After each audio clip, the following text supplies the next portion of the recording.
respected Principal Father Dr. O. Thomas, distinguished guests for us today, dear deacons and my dear brothers. We are privileged to have some distinguished guests today among us who will explain to us an issue which is not really addressed by us, the theological fraternity. We learn a lot of things about Israel, Jerusalem, the Holy Land, many things we learn, the theology of the Old Testament, and always we have high regard for the part called Israel and the city called Jerusalem. It was founded by King David 3,000 years ago. And a lot of people from Kerala make their tours to the Holy Land every year. And it has become a flourishing industry too. And some of these tours are led by the priests. You know, some of the priests of our own church who make these trips. There are priests who visited the so-called Holy Land for about 50 times. 50 times. So it is meaningful that the theological students and the future priests have an understanding about the Holy Land and the people in and around it. So yesterday somebody was asking, what is holy in Holy Land? Is the Holy Land holy as you assume? Is Jerusalem and Israel, the old Israel and Jerusalem that you study in your theological books and that you read in the Bible? So today we are blessed with the presence of two friends from Palestine. Actually they came for an event organized by the Kerala Council of Churches, which happened yesterday at the Windsor Castle, and 8 students from our seminary were there. Jubinder Shemasan and Simon Shemasan and other students were there. So it was a selected group of people. A good number of them were theological students. So they know what they have been hearing from these friends. Many of the participants said they openly, it was an eye-opener for us. We didn't think about these things earlier. So that is why we have invited these guests to the seminary too. I'm grateful to the principal for giving us 2 hours in this afternoon for discussing this thing. We have Mr. Rifat Odeh Kassi, who is a tall leader, not only in the physical structure, but also in his actions. He has over 30 years of experience in working and volunteering for human rights, development and advocacy in different areas and countries, specifically Palestine and the Middle East, Chechnya and the Northern Caucasus and the Central Asia and Europe.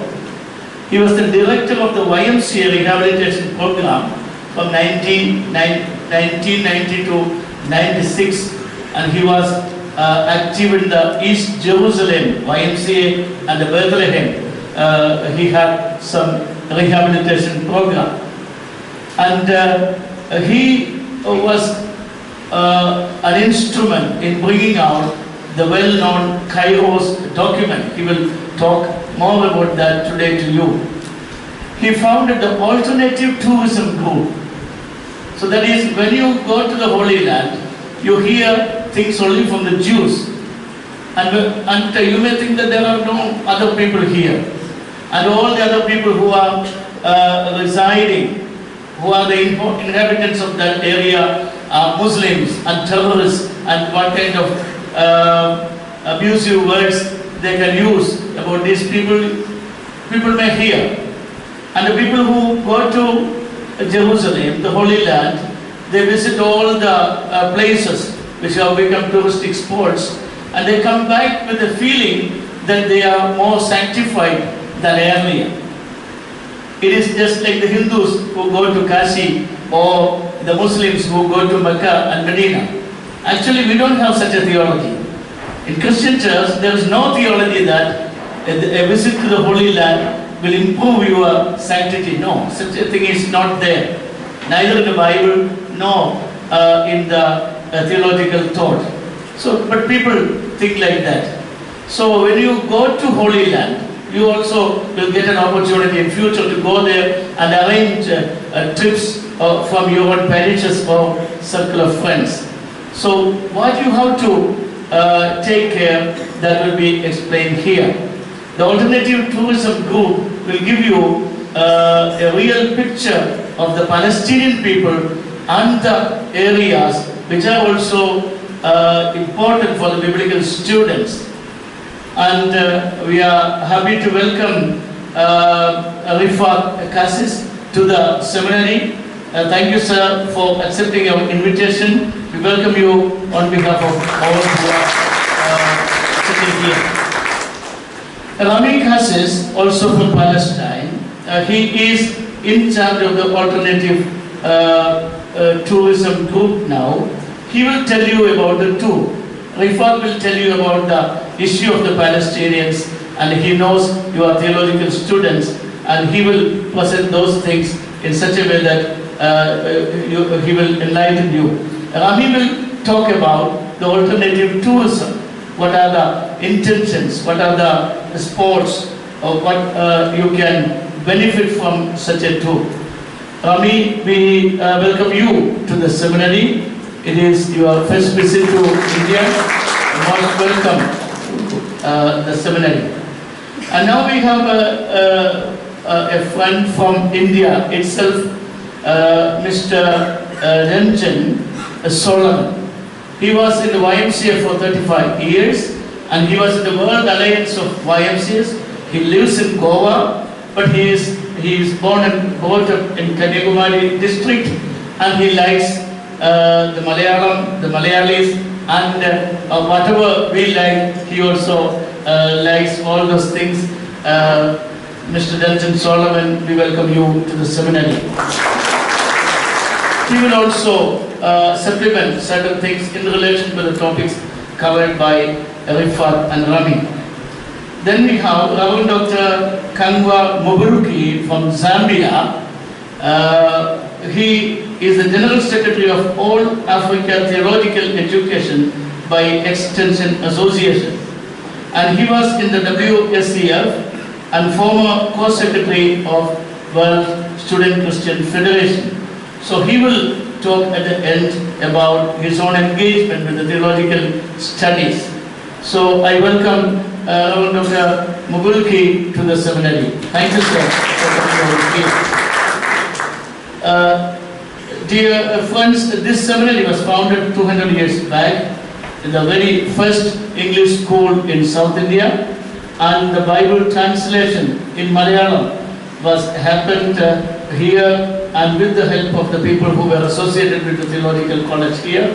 And 200 years back, Hebrew, Greek, and all these languages were taught here along with English. So this is a well-known theological seminary of India. We are affiliated to the Seminary University. We have degree level programs. We have about 150 students for the Bachelor of Degree program. Then we have the Master of Theology program, which is an ecumenical initiative. The Marthoma, CSI, and Orthodox seminaries work together. But we have people from all kinds of denominations. We have Baptist students, the Presbyterian students, we have the Lutherans, we have the Anglicans, we have every kind of student here for the Masters and the doctoral program. This is the doctoral center too. So, welcome you all once again. Please enlighten us and give us an opportunity so that the concerns that you are standing for will become the concerns of our future life too. Thank you. respected distinguished guests, Mr. Rifat, Odeh, Kassi, and Rami, Kassi, Reverend Dr. Mubuluki, and Mr. Ranjan Solomon, Reverend Father Ranjan Matthews, Achin, and then dear deacons and all students of the seminary. I am also very happy to welcome all the distinguished guests already introduced and welcomed by our Ranjan Matthew Achin, and there is no need of much explanation about the event which is going to take place here. As for information, none of the faculty members are very much keen about the Israeli tour. Of course, many of us, I have never been, but many of the staff members have been to Israel, and many have studied. Not many, but a few faculty members have studied in Kangwa Ecumenical Institute, and they have some connection like that. But none of the faculty members are very much engaged in this tour program, and I do not know how many of them have visited Holy Land. In my case, I can say that I have never visited Holy Land. Even though I know Ranjan Achin also, he has Achin lived in Germany for 5-6 years, and he has also gone to many places in the world, and I too have gone to some places here and there outside of India, but I never been to Israel. As Achin mentioned, I strongly believe that no special charisma will be bestowed by going to Holy Land. That's my personal belief. That's also one of the reasons, even though some people told me that you come and join with us, reduced rates are available for you, and you can bring your wife also. So only one ticket is enough. We will give you both the facilities and everything. So that's that type of offerings are made by many tour people, that headed by our own priest, as Achin mentioned. But somehow I feel it doesn't mean that if some occasion out of curiosity I may go over there, I do not know. Even I am not very much keen about going out there. So this is a very pertinent issue about which Achin has given a very nice introduction. So I don't want to elaborate that. And in Kerala, there is many people are very crazy for this Holy Land tour. So many advertisements are there in many of the magazines and papers, and our people also believe. For them, they enjoy the tour in two ways. One is, this is a tourism program, so all the privileges of a tourist, and living in 5-star hotels and having all the facilities of a tour program, that is enjoyed. Along with that, the blessings. If it comes from anywhere, our people are very happy to receive it. So if the blessings are there, let it also be given. So with these two intentions, many people are going for that, and many people are going more than once. Some of the Achins have gone many times, and Siva Kattumangavan Achin, he went there more than 100 times. And he has been given some privileges by the Israeli government also. I do not know what type of privileges Israeli government is going. He has a house there. He has got a house there, that's what Achin is saying. So this has a well-established program in Kerala situation, many people. And I am wondering why the Pentecostal people are going over there. And the Protestant people, they don't give any veneration to Saint Mary, who gave birth to Jesus Christ. But the place which Christ is born is very venerable. It's a very paradox for the Protestant people who do not give any veneration to Saint Mary, who is very fortunate to have the mother of the incarnated God. But neglecting that fact, they are going to the place where Christ is born. So I see a real paradox in that action. Anyway, I am not going to elaborate that thing. This week is going to be very unique. Yesterday also we had a unique event where an art film has been displayed.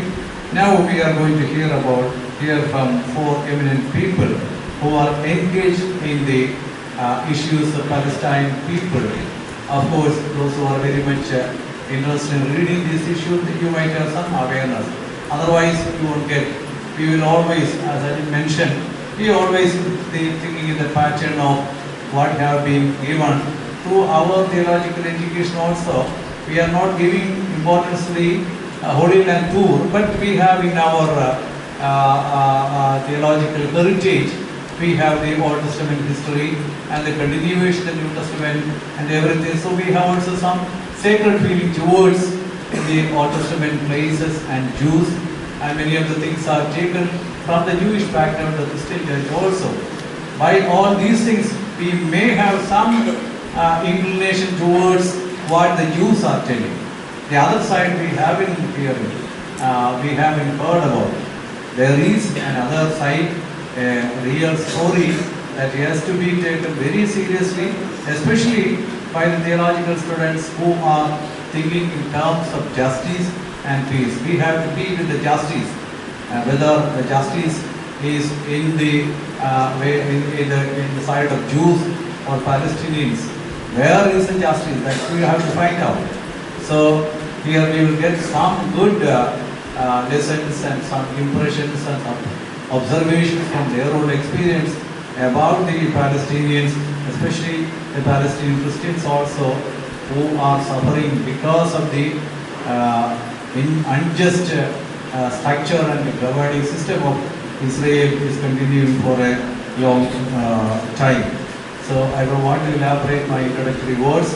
Anyway, once again, I congratulate our Regime Attention also for bringing this eminent personality to our midst and to hear their words which will inspire us, and we will think about the other side of the usual Holy Land tour which we have been nowadays hearing. So with these words, I also congratulate all of the members who are here, and in your busy schedule, you took some time to be with us also, and for which we are very grateful to you, and we are very happy to hear from you, and I wish you all the best when you stay in Kerala and for this function in which you are attending also. Thank you very much.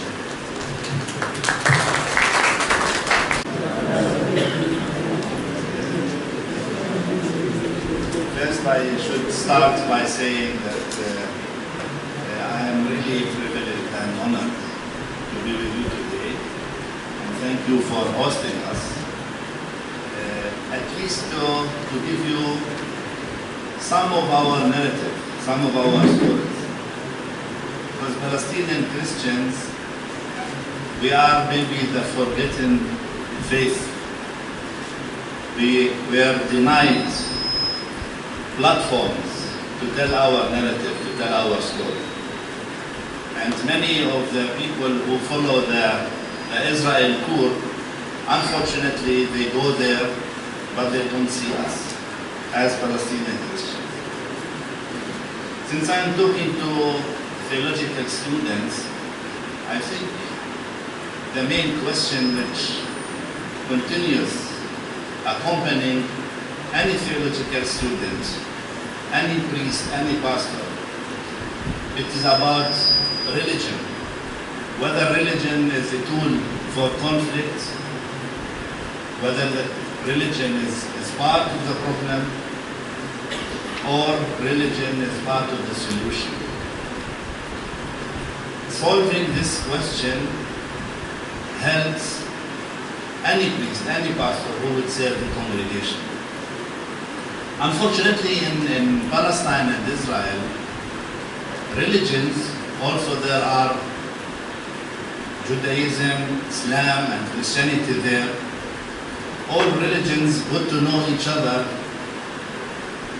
through the military occupation context. So that's why we never had, since 1948 till today, a real opportunity for a more decent type of relations between religions. And all the time, this reality was shaped by oppression, by dispossession, by military occupation, and never managed to be a tool for reconciliation.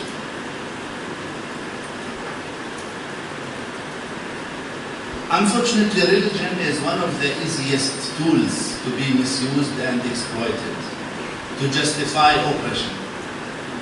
And if you look to the history, I mean, the Europeans who went to Australia, the same Europeans who went to the United States and Canada, they all used the Bible as a justification for their occupation, for their settling.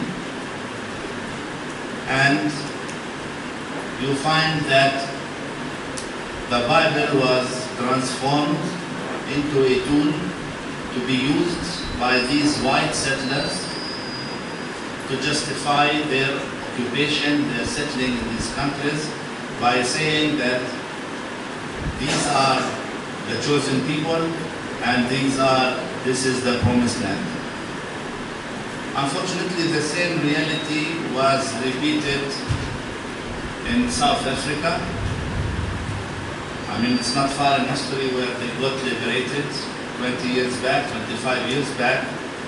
Again, the justification for the oppression, for apartheid, was unfortunately using the Bible for the same exploitation to justify the occupation of and the apartheid of one nation over another. In Palestine and Israel, some people might think that this is a very old conflict. And some even would say that this conflict goes back to 2,000 years, if not before. But actually, this is not true. The conflict, which is not the right terminology, by the way, to explain what's going on there, I will explain it in a bit. This conflict, this issue, it was only started in 1948 with the creation of the State of Israel. So it's not a 2,000 years old conflict. And for this reason, it is not a religious conflict as such. It is not religions fighting each other. It is a political domination. It is a political hegemony of one nation over another. So the important thing to understand and also to remember that this is not a religious conflict, although it has religious dimensions. Religion was misused. For instance, the Israeli Jews or the Jewish groups who started the State of Israel in 1948, 7% of them only were religious Jews.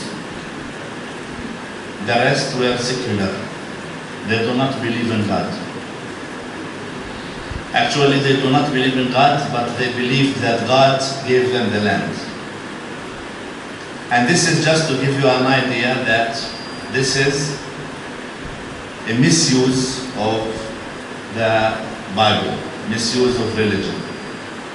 Again, Islam and Muslims, some of them, they also believe that that area is waqf and it belongs to Muslims. Where evangelical Christians, they also believe that this land has a mission. It's important to bring all Jews all over the world because our salvation will be through them. So it is a political conflict, but it has all the time a religious dimension.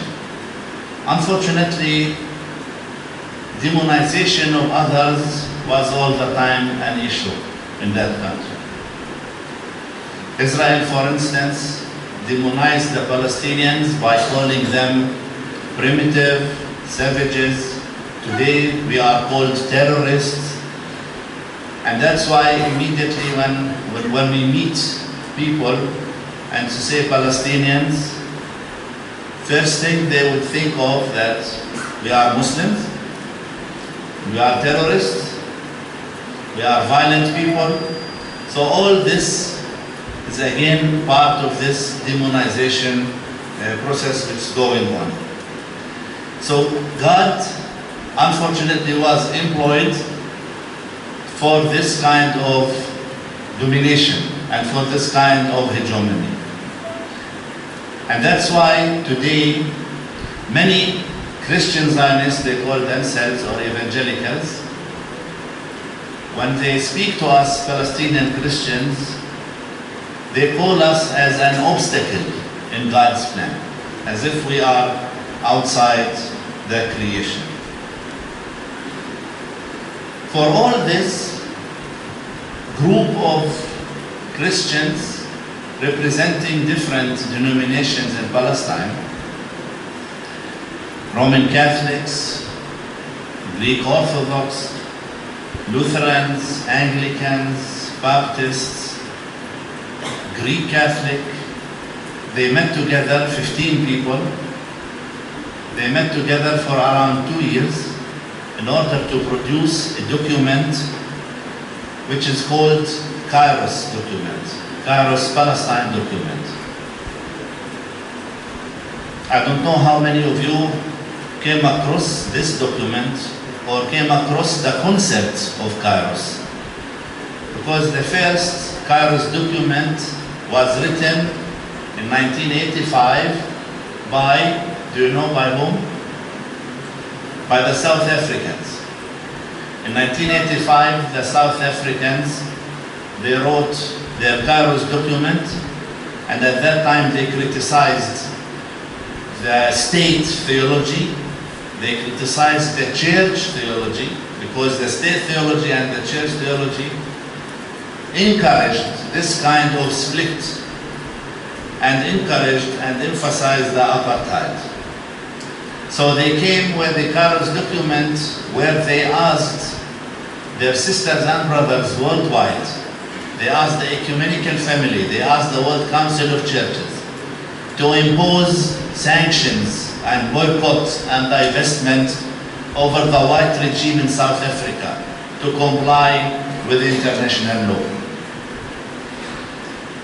Palestinian Christians, they were very much influenced by this Kairos document, the South Africans, and we met together, 15 people, working for 2 years to produce our document. I will leave a copy here. This document, you can find it on the internet, online, and it was translated to more than 24 different languages. And the moment we issued this document, many people, as if they started to discover that there are Palestinian Christians there. And this was one of the reasons why we issued this statement. We issued the statement not because we wanted to take part of this conflict, but we wanted to explain and to clarify that the conflict there is not a religious one.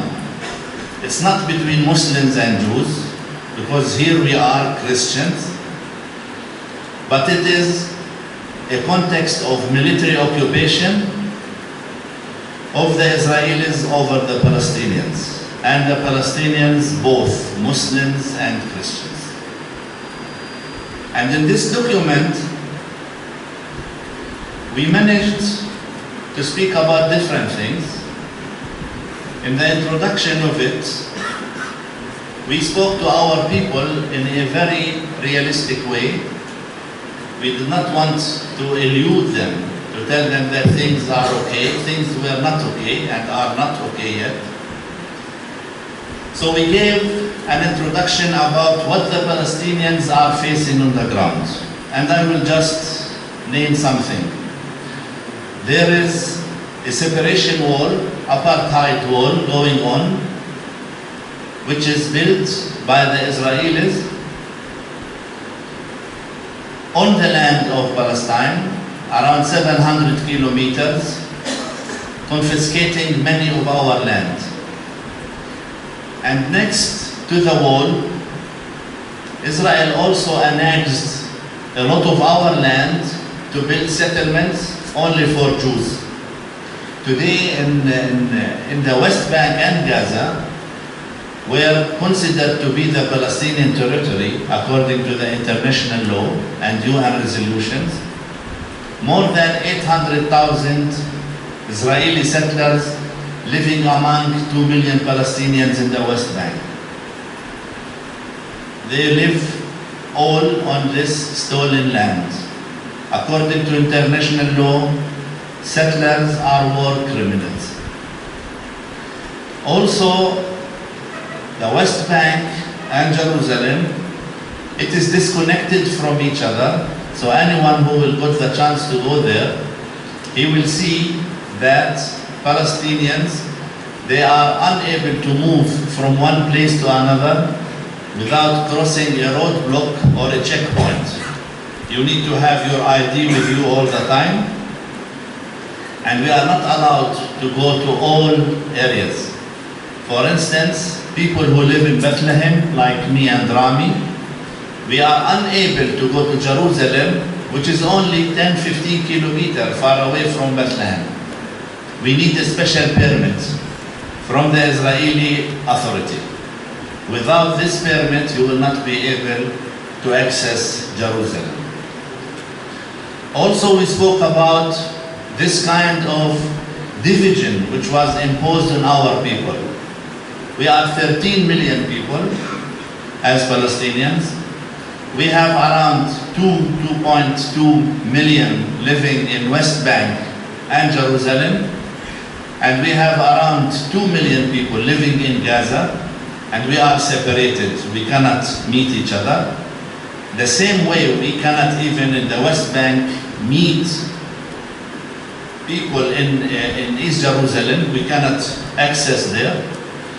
And the rest, there is also 1.5 million living inside Israel, and the rest, around 6, 7 to 8 million Palestinians, they live in the diaspora.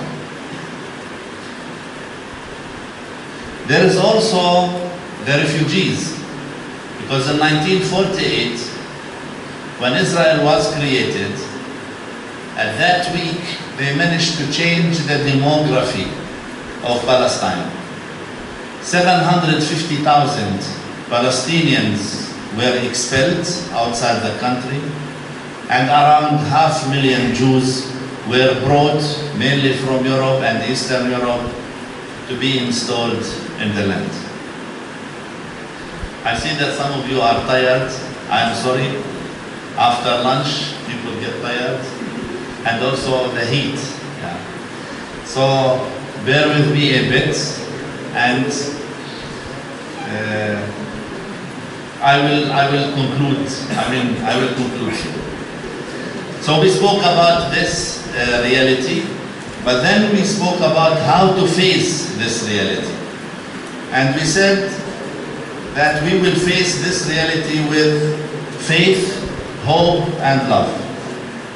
And when we speak about faith, we said that we believe in God, one God, creator of the universe, and we believe that God is just, God is good, and we believe that His word cannot be good word for some and bad word for others. And that's why we said we also believe that we are part of God's plan to this area.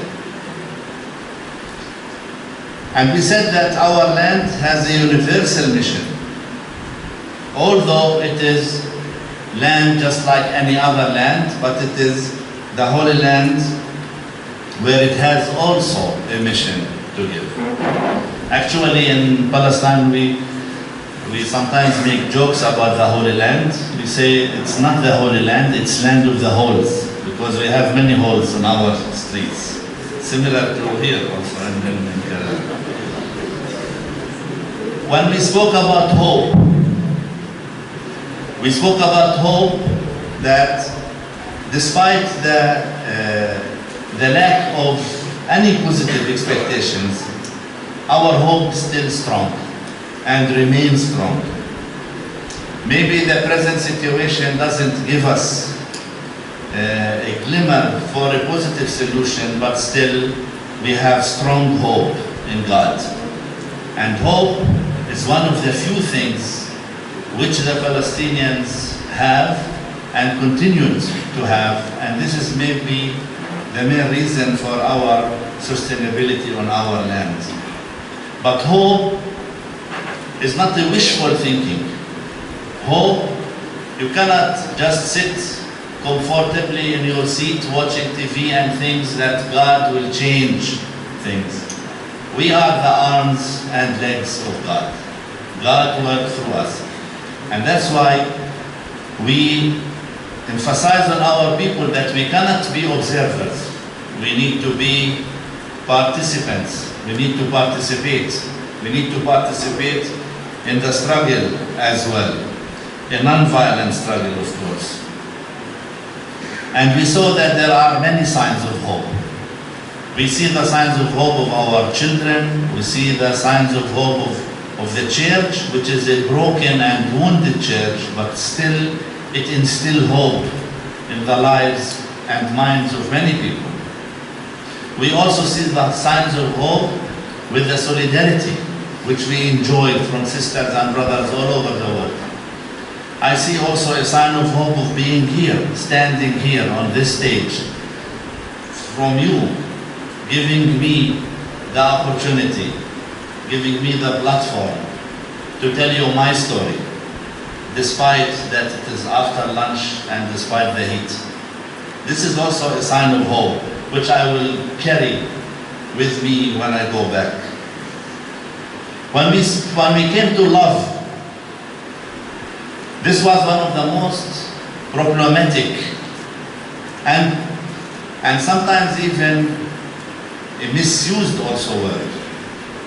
Because we believe in God and we believe in His command, love your neighbor, love your enemy. But how can a Palestinian love an Israeli?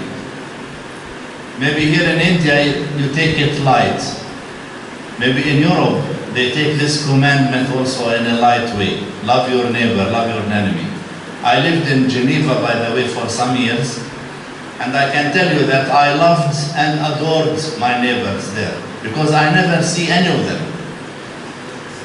Everyone lives on his own without any kind of interaction. So it is easy for me to see that I loved my neighbor, because I never saw him. But to love your neighbor when your neighbor is the oppressor, when your neighbor is oppressing you day and night, and despite this, you fight him back saying, no, love is the answer.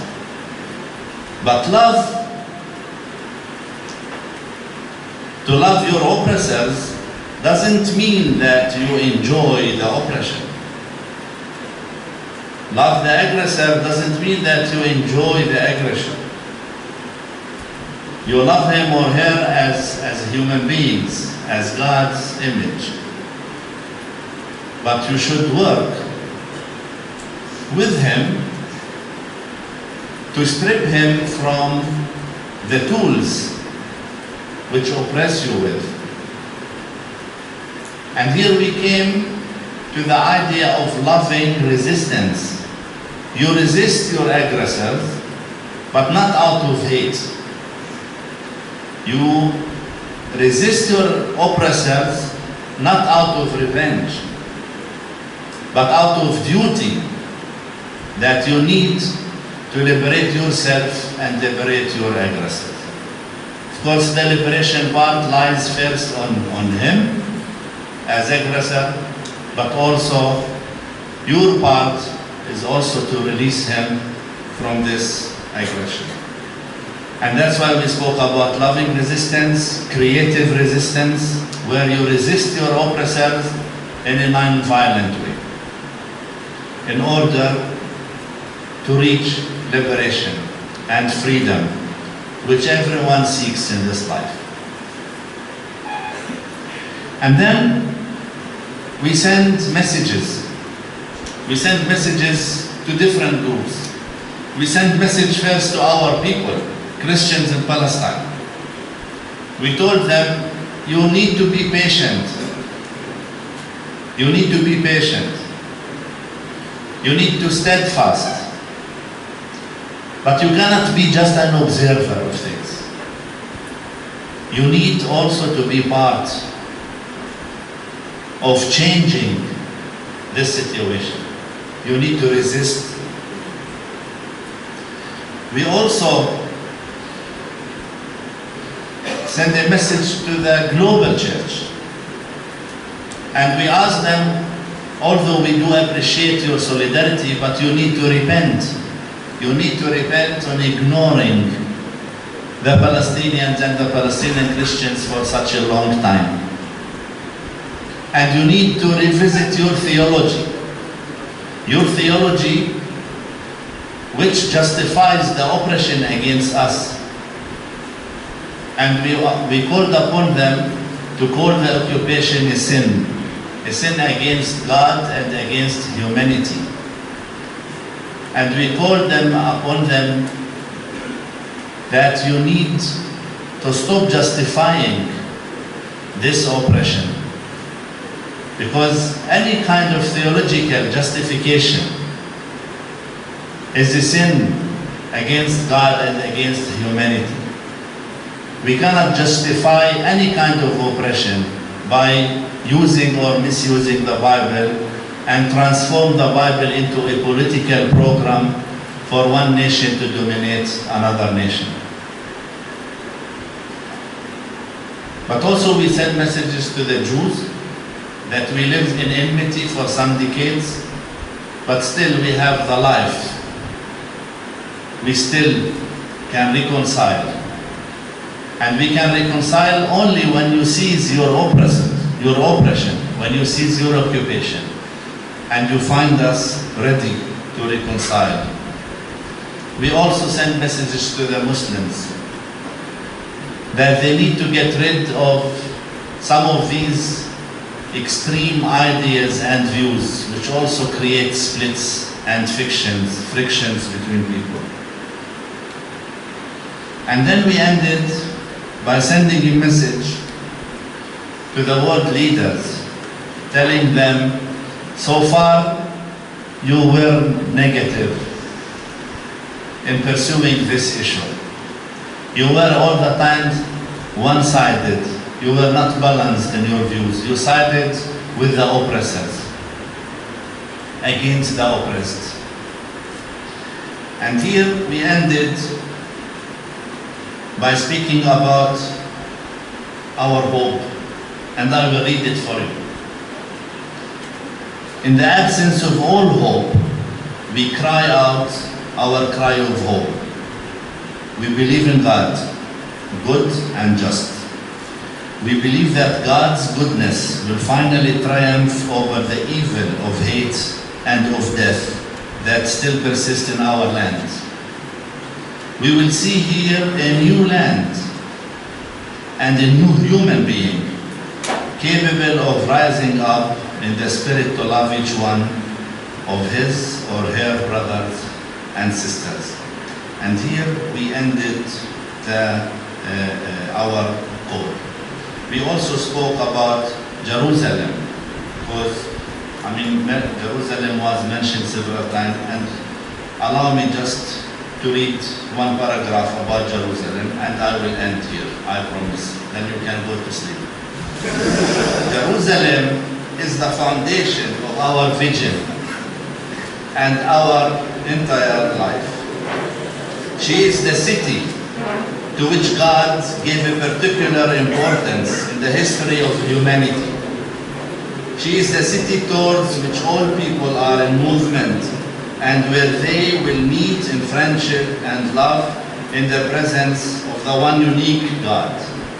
According to the vision of the prophet Isaiah, in days to come, the mountain of the Lord's house shall be established as the highest of the mountains, and shall be raised above the hills. All the nations shall stream to it. He shall judge between the nations and shall arbitrate for many peoples. And we ended by saying, today the city of Jerusalem is inhabited by two peoples of three religions, and it is on the prophetic vision and on the international resolutions concerning the totality of Jerusalem that any political solution must be based. This is the first issue that should be negotiated, because the recognition of Jerusalem's sanctity and its message will be source of inspiration towards finding a solution to the entire problem, which is largely a problem of mutual trust and ability to set in place a new land in this land of God. And thank you for your attention.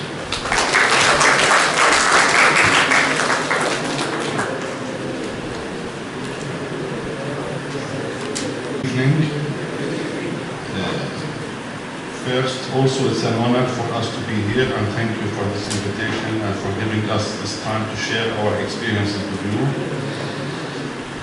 You know, actually, I will be talking more about the tourism and pilgrimage side, because this is my background. But before that, you know, I would like to try to connect also tourism and pilgrimage with the political situation in Palestine, Israel, because tourism and pilgrimage is not only an economic side and an industry, but also it has a lot of political dimension and complication.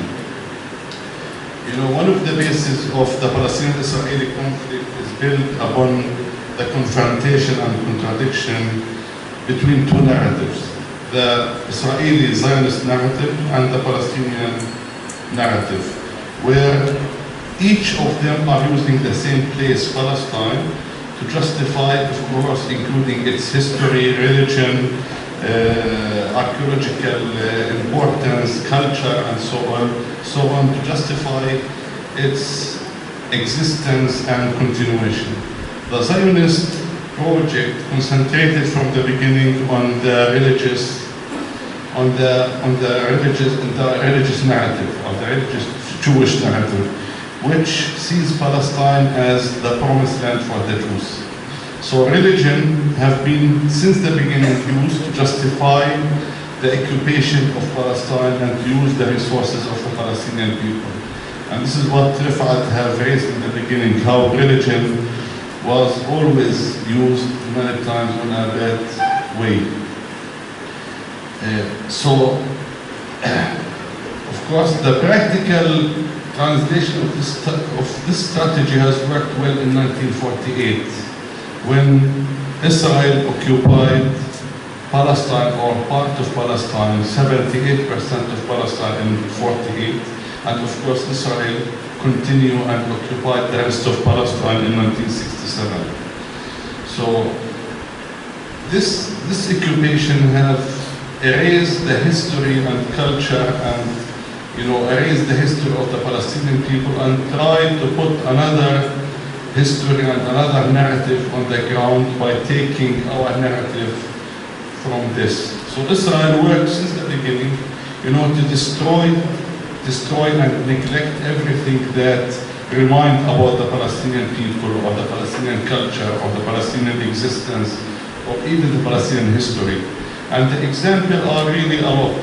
So they tried since the beginning in 1948 to empty Palestine by expelling, thousands of Palestinians from the land, by destroying hundreds of villages and towns, in order to say that this is a land without people, for a people without land, and this is a translation of God's promise.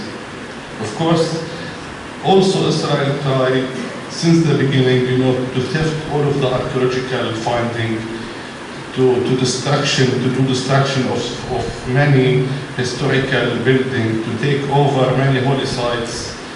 And one example, if anybody of you have been in a pilgrimage tour, Rachel tomb in Bethlehem, for example, it was always a site, in the heart of Bethlehem, but since 20 years, almost 20 years, around 20, 25 years, Israel took over this site to exclude it from from the Palestinian side, as well as, for example, Hebron, the Abraham Mosque. It was divided also before 20 years. Israel had divided to take part of it for Israel and the rest for the Palestinians. So all of these policies, in order, to deny the history of Palestine and, to keep the Palestinians away. Second, which is also very important, to understand, is how Israel rebuilt the symbol and changed the names and the culture. And, there are many of the examples. All of the Israel, in order to justify its occupation, for example, have named all of the settlements on a biblical name. So settlement activity in our land started in 1976, so almost 30 or 35 years back. But also Israel gave all of these settlements a biblical name in order to give the sense for the people that these are the natives in the country and we are the stranger or the people who come recently. Even if anybody has been there, he can even see that Israel is uprooting olive trees from our farms, from our places, and replanted near Israeli settlement, and for them also to show that they own the history of this land, and we have nothing to do in our land. Even Israel is even Israel is took and they are using our clothes and our folklore dance and clothes as part of their history.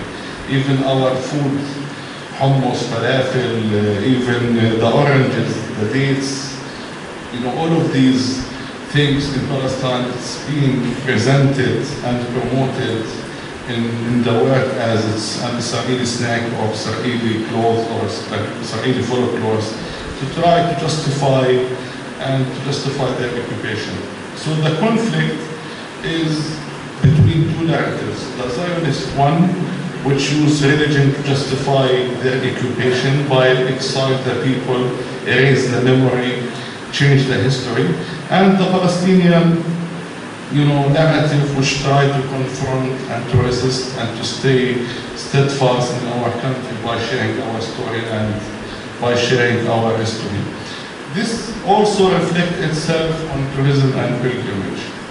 And to be a tourist or to be a pilgrim going in a trip to the Holy Land, you are not away from this situation, and you are already part of the conflict even without knowing and without choosing. Because either you are coming with an Israeli tour which which neglect and keep the Palestinian away from your itinerary and program and project Palestinian as the dangerous part of the city, and they are terrorists, do not meet, do not talk, do not buy, and then you are visiting our country and returning back with bad image about the Palestinian, or you choose an itinerary that can introduce you to the political reality and can engage you of being a tourist who can promote peace and justice at the end. So tourism, since the beginning, has been always a one-sided narrative directed to target the entire tourism and antiquities sector in a way to erase the memory and history of Palestine. And Israel's intention was to shape tourism as a tool of shaping public perception in line with the Zionist ideologies. And if we talk more, and if you are interested to learn more about tourism, and and all of the practices and policies have been put against Palestinians being active on this industry, we can talk another 2 hours about it. But just to mention some example very quickly, there has been a monopoly imposed on tourism since the beginning when Israel occupied Palestine. And because they realized that this is not an economic industry. There's not an industry that brings money, but this is an industry and activities that can shape perception and shape understanding and change understanding and create solidarity. And this is what Israel doesn't want. So they, since the beginning, they passed a lot of laws against Palestinian investing in tourism industry by saying Palestinian cannot become a tour guide by law. So it was not allowed between 1967 until 1996 for any Palestinian to become a tour guide. It was not possible for the Palestinians to invest and build their own hotels or create any of their activity in tourism. It was even so, and the restriction, of course, also is added on the program, on the maps, on the infrastructure. So Palestine have never been mentioned in the maps until today. Even millions of people visiting our country every year by going to Bethlehem, which is the heart of the Palestinian cities, which is controlled by the Palestinian Authority, which have nothing to do with Israel. But still people think that they are in Israel. Where have you been? I have been in Israel. But where? Yes, I have been to Jerusalem, which is Jerusalem also is a Palestinian city. I have been to Bethlehem, also it's a Palestinian city. I visited Hebron, also it's a Palestinian city. I was in Jericho, also it's a Palestinian city. So tourists and pilgrims do visit our countries, but they are ignorant. They do not know that they have been to a Palestinian cities, or on the other scenarios that they are using the Israeli guides who will warn them in the way we will enter an Arab place and you need to be careful during your visit. We will just visit the sites and return back safely. So in both ways, either they do not have any contact but they don't know and they are ignorant, or they are already getting a negative image about our people without, the Palestinians not being blamed to do anything wrong of these people. So all of this result of all of these policies have resulted in actually in two things. One, which is an economic benefit for Israel, where more than 90% of the benefit out of tourism goes to the Israeli side, and less than 10% goes to the Palestinian side, although more than 45% of the historical, biblical, archaeological places are based on the Palestinian areas. So there is no fair distribution of the income. And this is actually not because the Palestinians are lazy or they are not investing in tourism, but because the policies and practices are keeping them away a little bit from tourism. And second, all of these policies have resulted in ideological and political exploitation, where Israel got more support and solidarity and the Palestinians got more enemies.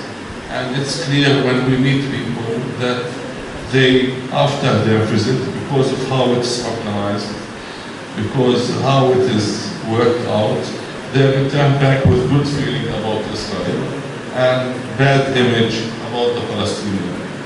And so this actually, all of this led people to start thinking of offering a new kind of tourism. Alternative tourism, which we call it alternative tourism, which is an alternative, it's an alternative tourism, is an alternative to the ordinary tourism, where people just go and leave without encounter, without interaction, without any understanding or connection with the local people on the ground. And this also led many people follow the Kairos call, as Rifat have explained in the beginning, which one of the call was the come see, which is a challenge mostly for the Christians, pilgrims who are coming in millions in number, but they come, but they do not see us, they do not understand our realities, they do not see the wall which was built to separate us from other places, do not see the checkpoints which stop the Palestinian and separate the Palestinian from each other, which separate the people from their hospitals, from their school, from their other families. So it's a call and a challenging call for people to come and see and come in an open mind and open hearts and meet the Palestinian from within, meet their Christian brothers and sisters, visit one of the congregation instead of only visiting touristic sites. Understand that the Christians are living there since almost 2,000 years and they are the protectors of these sites, and without the Palestinian, all of the religious sites will become museums because nobody will be taking care of these places. So, and this also is a challenge for people to understand that there are also Christians living in Palestine, because many people think that this is Palestine is related to Muslim, and it's only a Muslim community and a Muslim culture.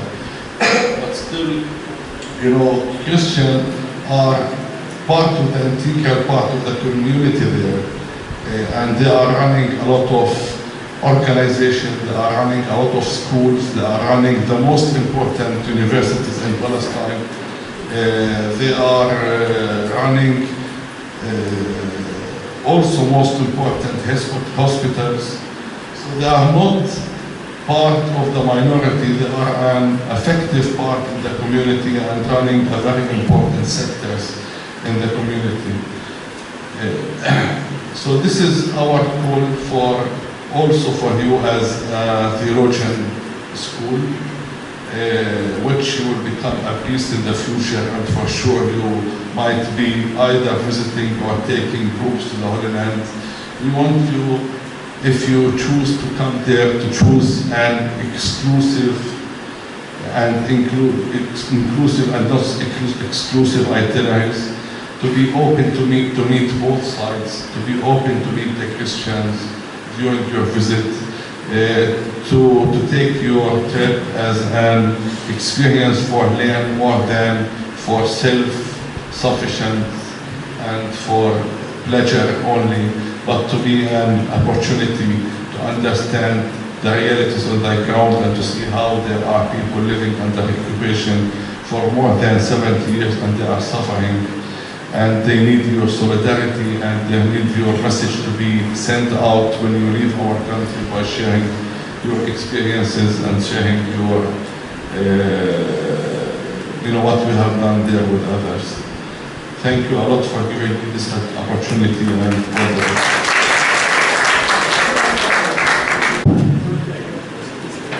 I know we have a shortage of time, so I'm not going to say too much because I hope there will be some questions from the audience, and when there are questions, the interaction is always better.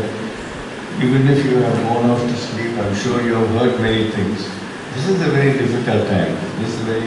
Actually, in the beginning of the meeting, even I slept for 2 minutes. My confession. But I just want to say make a few comments. Rifat Kassi mentioned the whole question of loving resistance, and I think he brought out a very beautiful idea. But I think it is important for us to also recognize that they have not given up the idea of resistance. And a lot of things are happening today in Palestine in terms of the resistance. It is not as if the Palestinians are watching while Israeli soldiers invade their territories and do as they wish. They fight back. They fight back and they fight back very hard. But the Western media teaches us one thing, that the Palestinian is a terrorist, because they fight back. Now, for me, I don't know if we can accept the actions of the powerful just sitting down quietly. They say, there is a saying, the powerful will never part with power voluntarily. They do so only under pressure. And I remember what happened in South Africa. The resistance is very similar to what was happening in Palestine. There was a resistance, and there were two forms of resistance.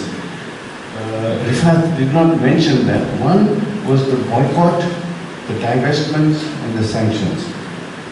So large parts of the world, by the end of the 1990s, had started boycotting South Africa. And so famous artists, famous academics, famous cultural personalities stopped going to South Africa, and South Africa felt the isolation very strongly. There was also a time, I remember, when banks and big industries were asked to boycott South Africa. And for a long time they resisted it. But here is one classic example. The Barclays Bank in the UK said, no, we will not boycott South Africa because we worry about what will happen to the South African blacks. Now this was clearly a lie.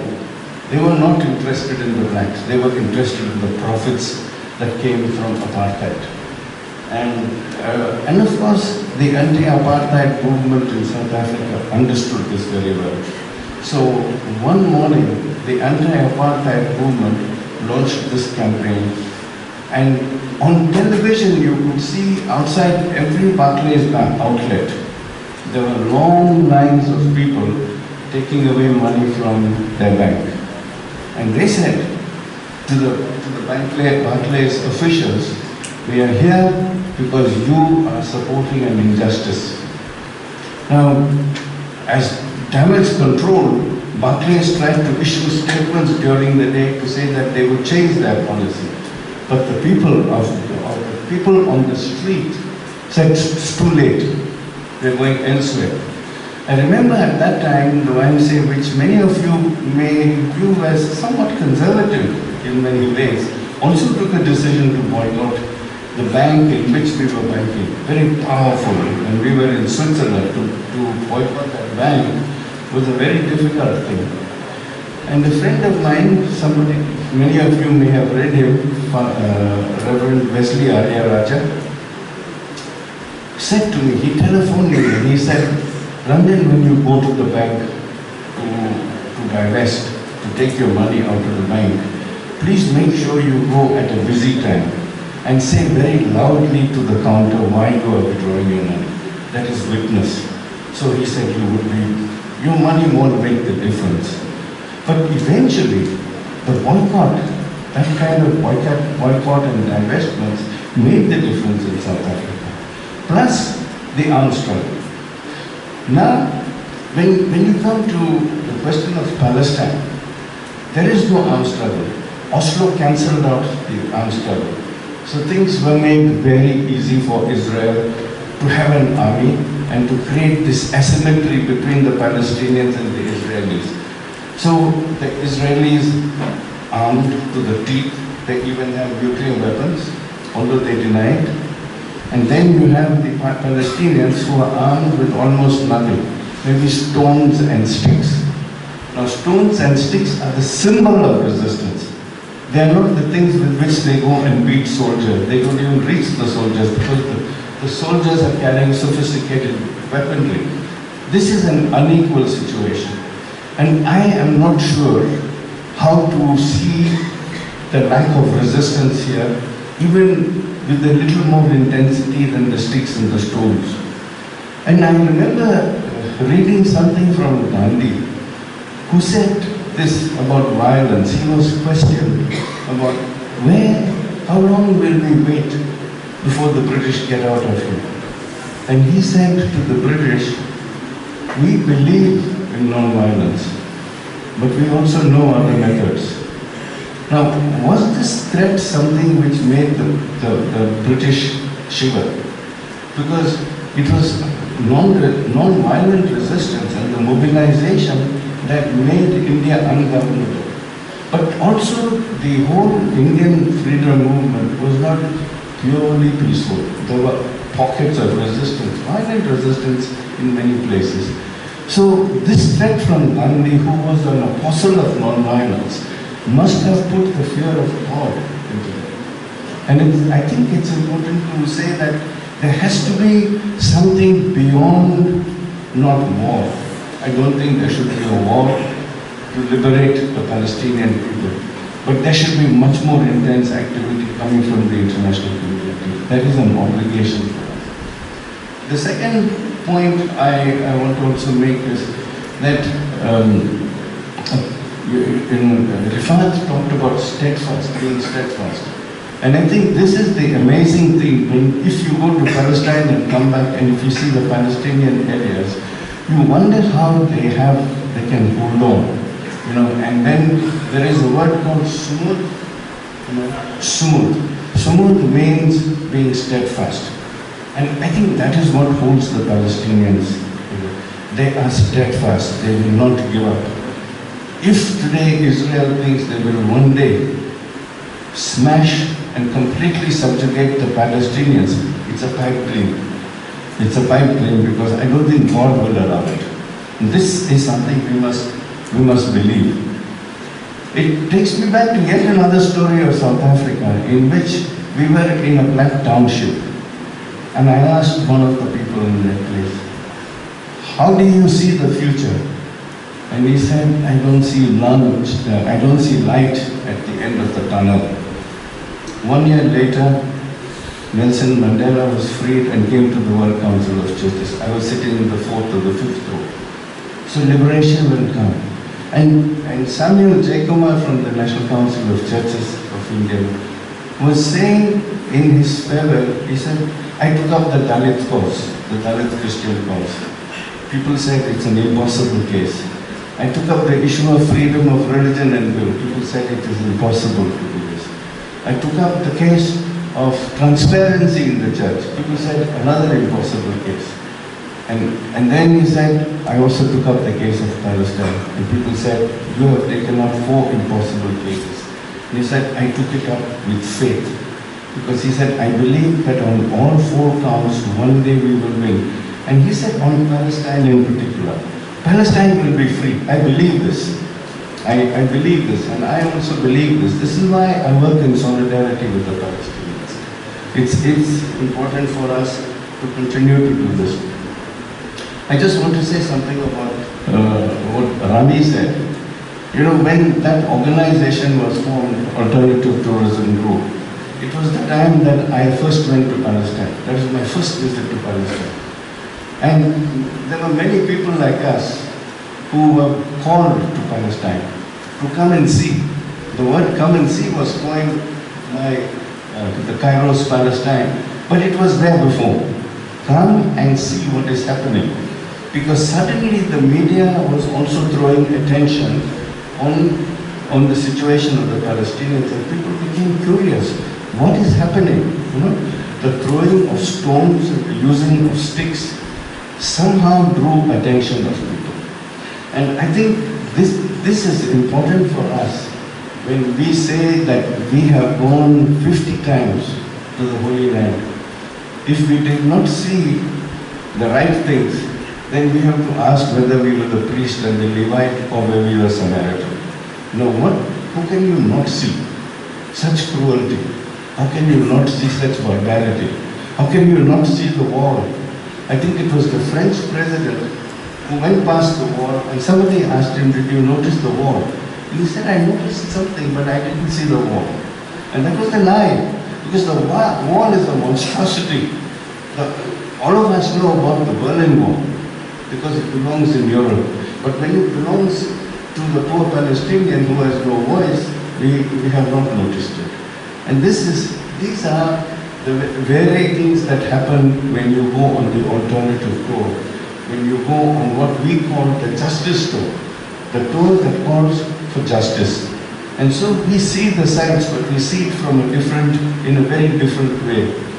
There were 12 theologians who went 2 years back to Palestine on an educational tour. I accompanied them not as a theologian, I'm just a layperson. But I still remember seeing more than 3/4 of that group at the place where Jesus was supposedly buried. The tour guide said, I don't think this is the exact spot, but it is somewhere here, historically related to it emotionally. But they did not relate to it emotionally.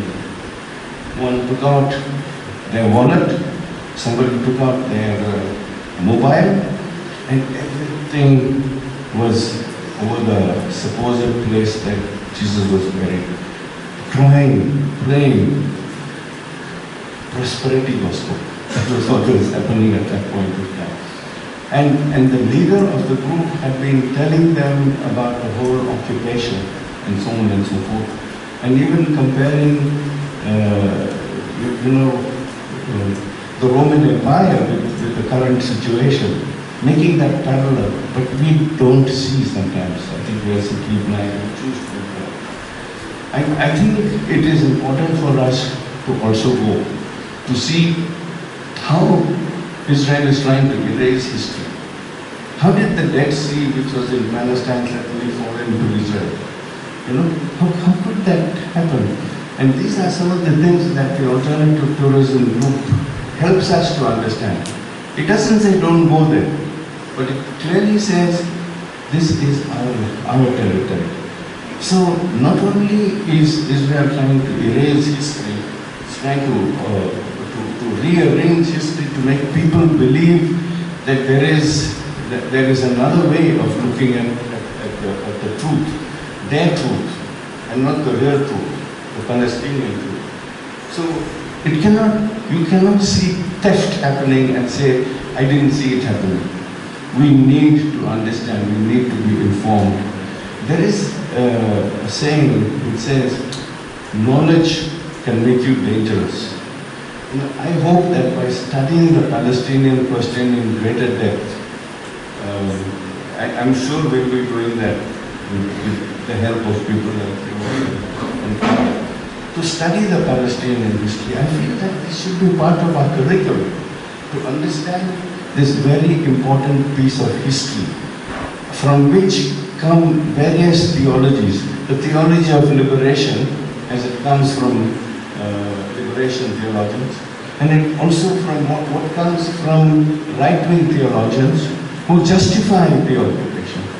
So I hope we will try to get the right knowledge so that it will become dangerous, because only then will come liberation.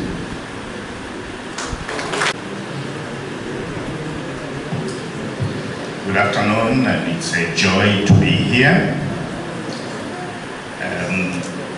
One thing that has fascinated me about India is driving. If I were back home, I would call it dangerous driving, but I find it very fascinating because it goes so smooth. It almost makes you jump, but then it passes without any problem. And then I thought, there's something about perspective here. A gentleman was driving fast, I think he was rushing somewhere, and the policeman stopped him. So he thought, oh, I'm in trouble. So he came out quickly and asked the policeman, excuse me, officer, am I driving too fast? And the officer said, no, you are flying too low. So perspective, this guy thought he was driving fast, the officer thought, you are flying too low. I think there's something that we call closing your eyes when someone is speaking. We call it meditation. So I see quite a number meditating. Like Solomon, I also meditated a little bit at the start. But when you meditate, you hear what's going on. It's just that your eyes are tired.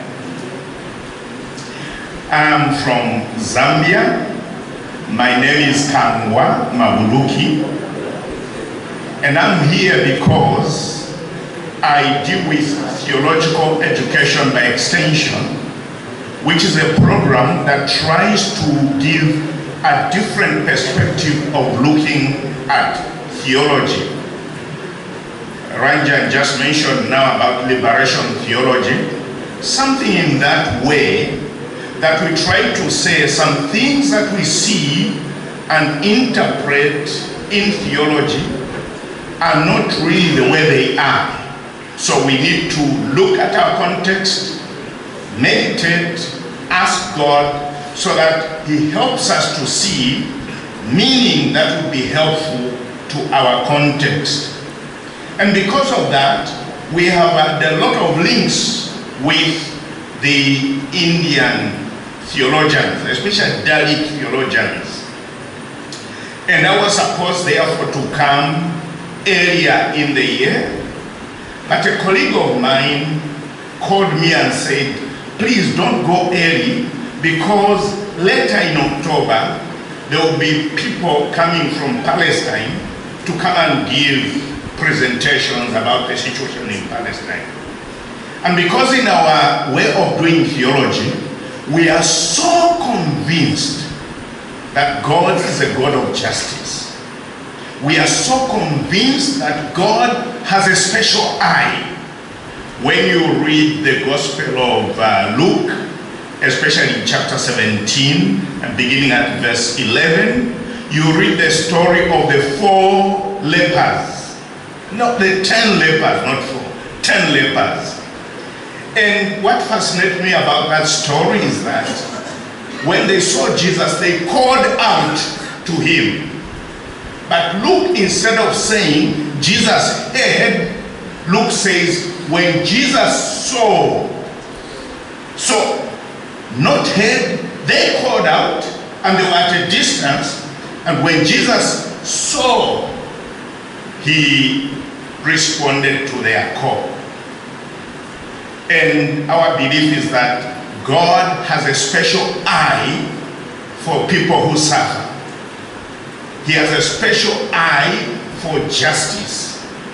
And the call is for us to begin to see like God. And therefore I changed my journey and said, instead I'll go in October. And I'm glad I did, because I've been engaged in the Palestinian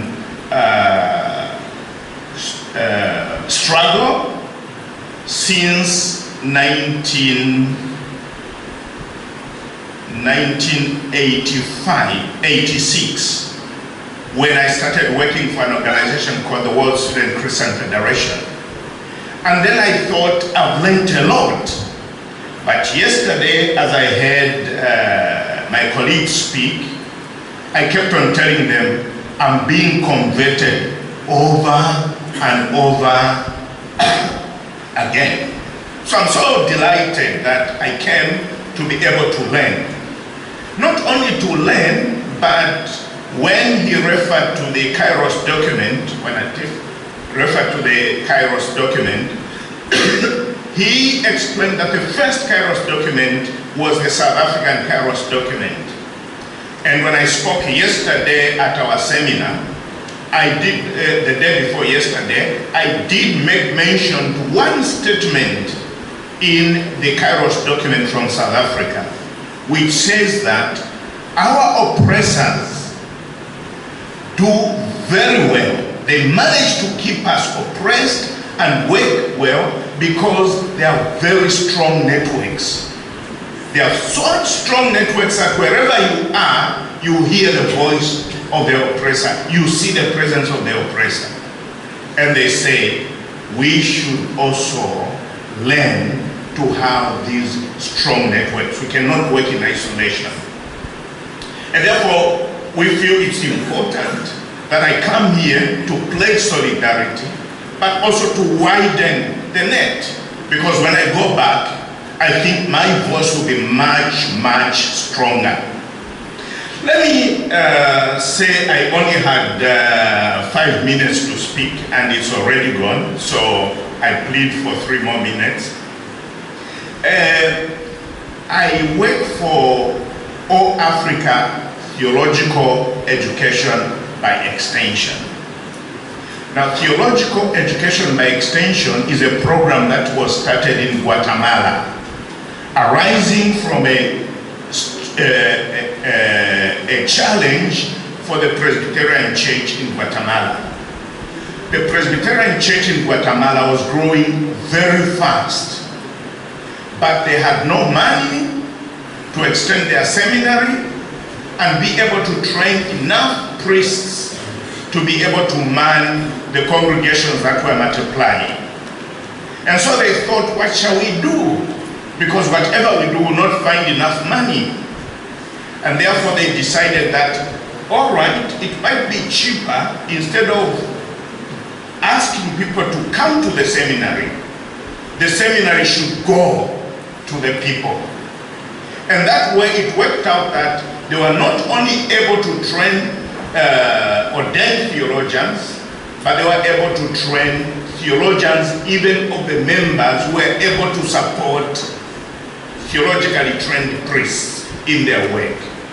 And so that's how this came about, that we take theology to the people, theological training to the people. We rely a lot on seminarians and people who are trained in seminary, because then they are more qualified to be able to prepare material which we can be able to use to train lay people and other people who want to be engaged in ministry, but they cannot leave what they are doing to go to seminary. Theological education by extension is a special way of training which rests on 3 pillars. It rests on self-study. Therefore, when there's a teacher, say if we ask you to do TEE, we have theological education by extension here in India, one that I know is in Serampo College. You are going to write your material in such a way that you are in the material, so that wherever that material goes, it's like you are there speaking to the students who are studying. So each student studies that material on their own. It's like you are there with them, speaking to them. And the second pillar is group study. That we do not want TEE to just be a correspondence. So a group that is studying TEE will at least once every week, meet together to be able to discuss and share under the leadership of a facilitator. And the third, which is also very important aspect, is practice. That the people who study should be able to put in practice what they are studying. And these 3 pillars combine together to make theological education by extension. And in Africa, we have one association, because we have theological education by extension in over 25 countries in Africa. And I'm responsible for bringing them together so that we can have a network where these people are able to share and encourage one another and support one another. It is so interesting and encouraging that with that kind of study, we are able to link up with groups that are able to be engaged in struggle. Because even our kind of doing theology, because it is so practical, we want to be engaged in places where we feel God is. And we always think that God is very present in situations of struggle, like we've heard it so clearly said about Palestine. Thank you very much.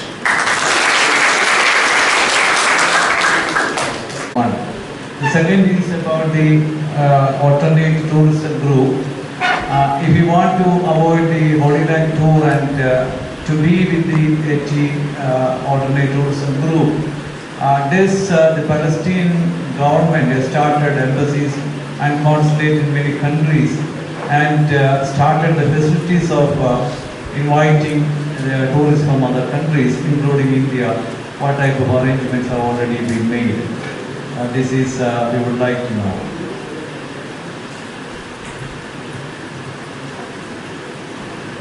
Thank you, Father.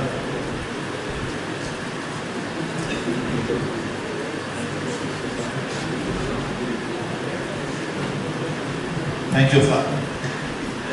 Before I answer your question, I just want to speak a bit about the 1948. Because I mentioned in my presentation that in 1948, there was a war, and the state of Israel was created on 78% from Palestine. Let me just explain this a bit. Before the creation of Israel, in the 40s and 30s, there were a land called Palestine. We call it today historical Palestine, because Palestine was divided in 1948. In Palestine, before the creation of Israel, it was a homeland for Palestinians who were comprised from three religions: Muslims as the majority, and then Christians and Jews. So before the creation of Israel, there were Jews in Palestine. But these Jews, they were just like any other Palestinian. When the influx of Jews running from the anti-Semitism, running from the persecution, the Holocaust in Europe, mainly in Eastern Europe and in Germany, many of them came to Palestine seeking safe haven. The problem started when some of these groups, who were the Zionists, the ones who came to Palestine not seeking haven, but they came to Palestine to conquer, to create their own state. And this was clear in the Zionist movement even before the beginning of the 20th century. It was in the mid of the 19th century when the Zionist movement was looking for a place to create its country. So in 1948, when this influx of European Jews started, they changed the demography of Palestine. And as I said, in 1 week, around 500,000 Jews came. And also 750,000 Palestinians were expelled outside the country. 3/4 of our people in 1948, they were kicked out. And this made the Jews as the majority in that land, in Palestine, and made the Palestinians, Muslims and Christians minority.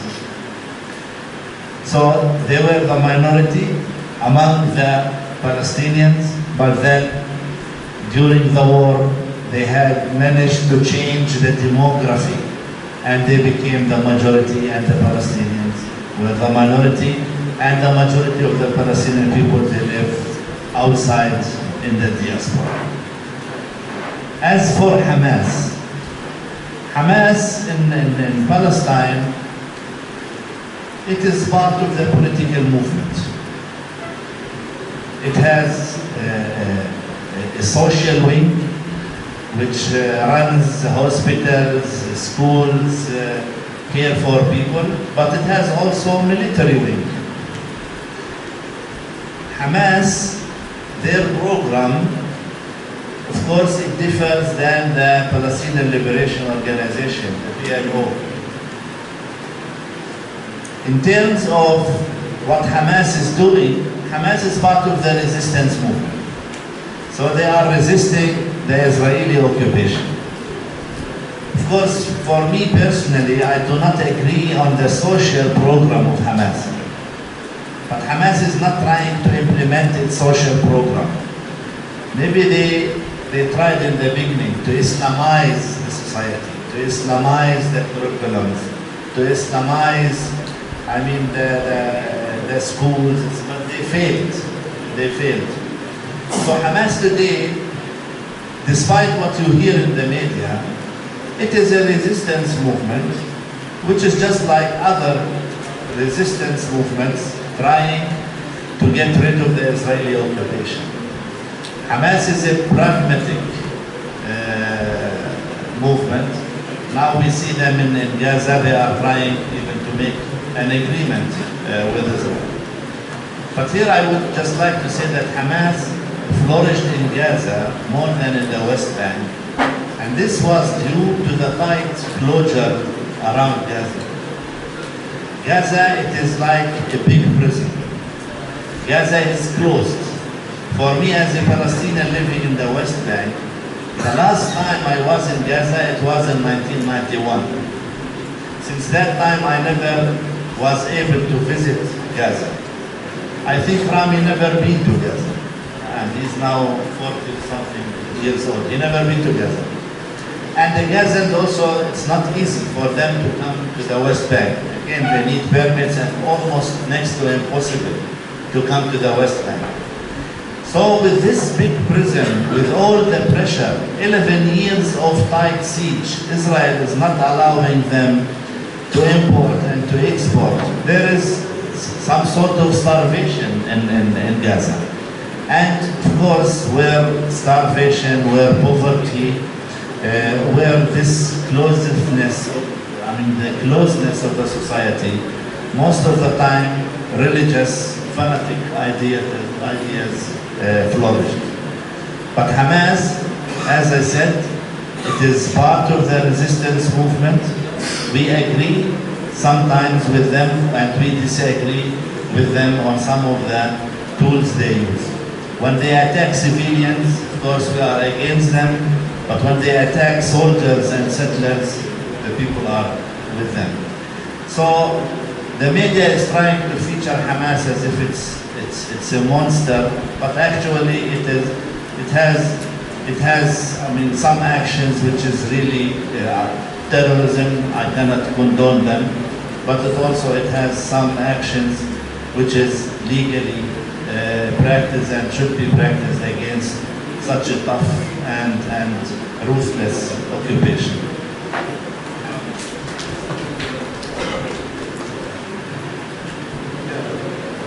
Actually, I don't know what the embassy is doing, their role here in India and what they are offering. Yeah. I said, he asked about the embassy, but I don't know what they are doing in the embassy. But I think, there is many ways that people can engage with alternative tourism in Palestine. Either by coming with one of the Palestinian tour operators who are alone, or even if they still coming with Indian tour operator or with a tour leader, which is also fine, that they need, to put some condition on their program and itineraries. And this is what people need to be aware. As I said, that they need to guarantee that they have a program that they meet both sides. They are staying in Palestinian hotels. They are using a Palestinian guide or a Christian guide, visiting some of the local congregation, having time to visit one of the school or an NGOs or an hospital, depend on the background of the group and what their interest. There is also an option for people to stay overnight with local families, to share food with local families. So there are actually many ways for people to engage with alternative tourism, because alternative tourism do not have only one category. So we are working with people coming as pilgrimage, but we are also working a lot with solidarity delegation. For example, now or next week we have a campaign for Odeh picking people coming from all around the world to show solidarity with the Palestinian people and to help the farmers on picking olive, mostly or especially on lands which is close to settlements, Israeli settlements, or close to the wall, in order to give like a human shield and a human protection and showing solidarity with the people and understand the reality. There are people coming on hiking tours. We are running a very interesting hiking trip which we call the Nativity Trail, which starts from Nazareth and end up in Bethlehem. And there are many others also unfortunately.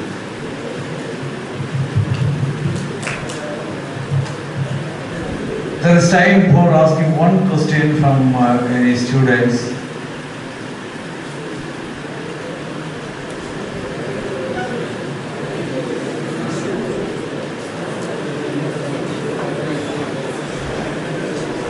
Yeah.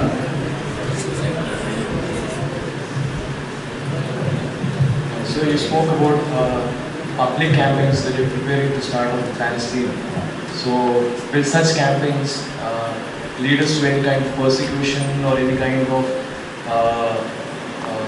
persecution or any kind of atrocities from the state of Israel to Palestinian people if they go on with such public campaigns or open campaigns in Palestine? Such public campaigns, the start of such public campaigns in Palestine, so will they face any kind of atrocities or persecutions from the state of Israel? No, actually, this is the good things, not the good things, but Israel always try to show the nice face, for the foreigners. And they are showing the ugly face for the locals, for the Palestinians.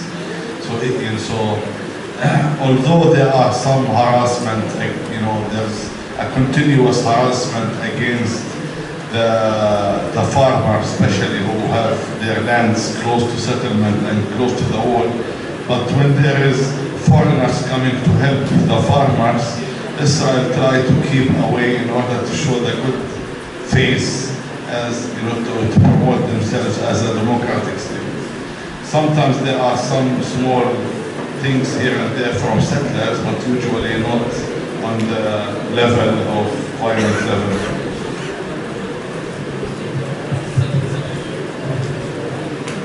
Before Deacon Simon will say a word of thanks, students have a wish to express the sad demise of Bharat Bhaskar. Say in memory of the sad demise of Bharat Bhaskar, somebody will play violin. Who is that? Who is going to that?